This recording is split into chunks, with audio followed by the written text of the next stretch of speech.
Hold on to your seats, folks, because we're about to plunge into a mind-blowing, heart-stopping, totally unforgettable clash that set the internet ablaze. Imagine this Hollywood's king of laughs, the guy who's been making us crack up for decades, walks into what he thinks is a chill chat to hype his latest flick, only to get blindsided by a host who's out to demolish him.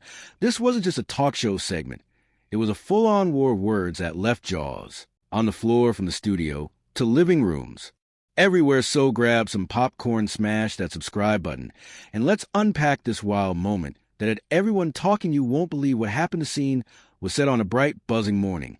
In the lively studio, to view the lights were blazing. The crowd was hyped, and Adam Sandler, yep, that Adam Sandler, the comedy legend with a goofy grin, strolled in ready to talk about his newest role. This wasn't a silly slapstick Sandler or Happy Gilmore or Billy Madison. This was a bold new chapter, a serious dramatic performance that had critics buzzing and fans curious. He plopped into the guest chair, expecting some fun banter, maybe a few nostalgic laughs about his classic hits. But boy was he in for a shock. Enter Joy Behar, the sharp-tongued, take-no-prisoners co-host known for her bold questions.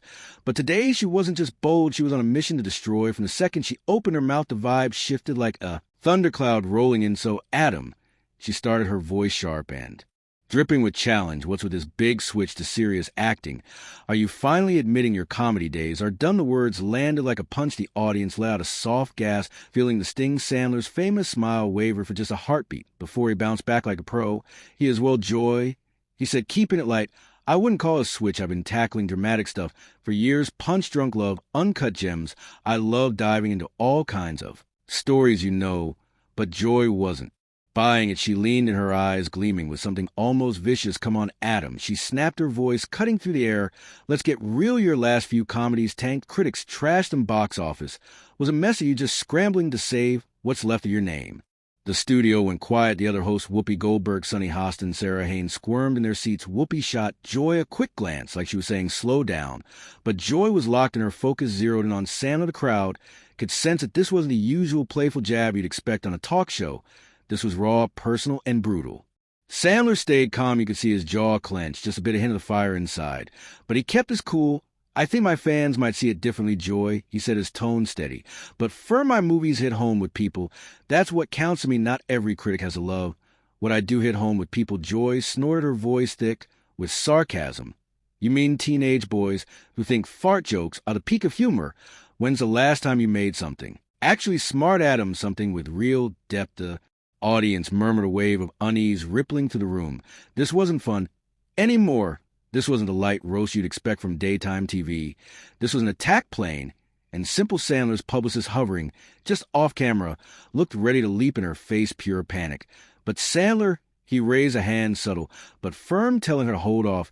He could handle this, Joy, he said, his voice calm, but with a new edge. I'm not sure why you're coming at me like this. I came here to talk about my new movie. It's about family loss, real human stuff.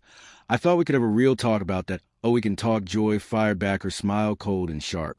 But let's make it honest. Your so-called dramatic roles, they're just you doing your usual thing, but with fewer laughs. You're not fooling anyone into thinking you're some big-time actor. The tension was so thick you could choke on it. The other hosts looked frozen, unsure whether to jump in or let this disaster unfold. Sandler's hands gripped his chair's knuckles, going white, but he held it together, just barely. You know what, Joy, he said, his voice low and controlled, but with hardness. Now I've been in this game for over 30 years.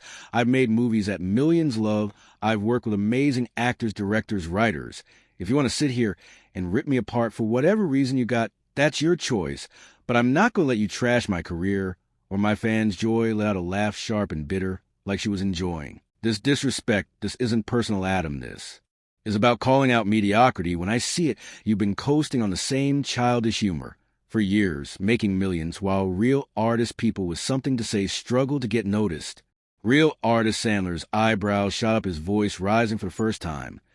So what comedy's not art now? Making people laugh, giving families something to enjoy, helping people forget their problems for a couple hours. That's not worth anything. My movies employ hundreds of people, Joy, crew, actors, editors. They all get work because of what I do. If that's not real enough for you, I don't know what to tell you. The audience was stirring now, some nodding along, others whispering to their neighbors. Joy, though, was unstoppable. She leaned forward, her voice dripping with disdain. Spare me the noble speech, Adam. You're making junk, and you know it. When's the last time you really pushed yourself, took a real risk as a performer? That struck a chord. You could see it in Sandler's eyes, a spark of something raw, something real.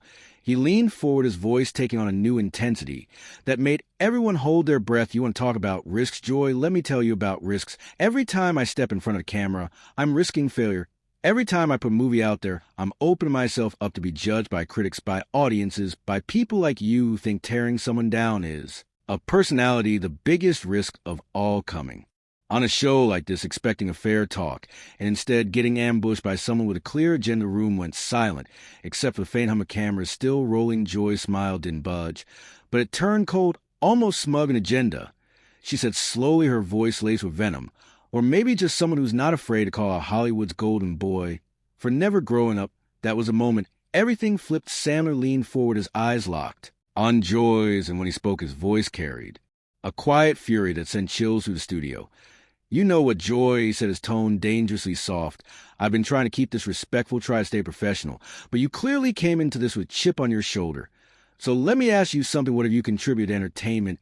What joy have you brought to people's lives?" Joy's face flushed, her eyes narrowing. "Excuse me, I've been a broadcaster for decades. I won awards, I've broken stories, I've held powerful people accountable, and yet here you are." Sandler cut in, his voice gaining power. "Using your platform to tear down someone who's done nothing but try to make people happy. You want to talk about taking the easy road? How about sitting behind a desk every day, throwing cheap shots at people who actually create something from nothing?" The other hosts were rattled now. Sunny tried to jump in, her voice shaky. "Maybe we should take some questions from the audience, talk about the new movie." "No," Sandler said, his voice firm. Cutting her off, Joy started this. "Let's finish it. You want to know about pushing myself, try keeping your dignity while someone who's supposed to be a pro interviewer spends their time attacking your life's work." Joy slammed her hand on the table, her voice rising to matches your life's work, making the same lazy movie over and over with your buddies, laughing all the way to bank. "That's not art, Adam. That is scam." The audience gasped, a collective sound that echoed through the studio. This had gone way beyond awkward. It was now a full-on spectacle. Sandler stood up, towering over the desk, his voice stunned. "A scam, lady? I've never promised anyone anything other than a good time. People buy tickets to my movies because they want to laugh, they want to feel good, they want to escape for a couple hours. And you know what? They get exactly what they pay for. Can you say the same about the show? Do people tune in expecting to watch someone get ambushed and humiliated?" Joy shot up from her chair, matching his fire. "People tune in expecting honesty." She snapped. "They expect someone to ask the tough questions, not just toss softballs at celebrities who think they're untouchable." "Tough questions," Sandler laughed, but there was no joy in it. "You think this is journalism. This isn't about asking tough questions, Joy. This is a hit job." And everyone watching can see the camera operators were scrambling now, unsure where to aim their lenses. The other host sat frozen, their faces a mix of shock and discomfort. Whoopi finally spoke up, her voice firm but strained. "Okay, both of you sit down and lower your voices. This is getting out of hand." But Joy wasn't backing down out of hand. She said, her voice rising again. "What's out of hand is pretending mediocrity deserves applause. Just because it makes money, what's out of hand is giving platforms to people who contribute nothing meaningful to our culture." Sandler's eyes blazed, his voice shaking with barely contained fury. "Nothing meaningful. You want to know what's meaningful, Joy? I got a letter last month from a mom whose son has autism. She said my movies are the only thing that makes him laugh, the only thing that brings him pure joy in a world that's often cruel to kids like him. That's meaningful. That letter means more to me than every snarky comment you've ever made on this show. Don't forget to hit the notification bell to stay updated. Subscribe for more powerful video."